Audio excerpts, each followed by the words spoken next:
কি কৰিছে আপোনাৰ কামটো সহজ কৰি থৈছো চাহ মুখ মেলা তই হাত ধুচোন হাত ধু দেৰিছনে বাৰু মোৰ ভাতকেইটা সানিছে চাহ পানী দে মূৰ্খ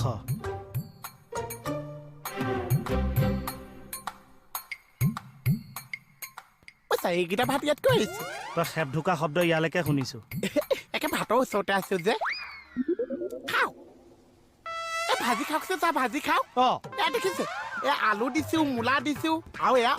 চাহ দালিটো বনোৱা নাই মই এয়া বুটৰ দিছা যে দালি ৰটো নুফুটে ৰহ হ'ব দে মই ফুটাই লৈ খাম হেই ঘৰত কিন্তু চেনি চাহপাত আটা একোৱেই নাছে আহোঁতে লৈ আহিবচোন সেন্দুৰ নেলাগে সেইটো আকৌ কেলে লাগিছে মোৰ নামত তুমি সেন্দুৰ নিপিন্ধা খাওকচোন মনে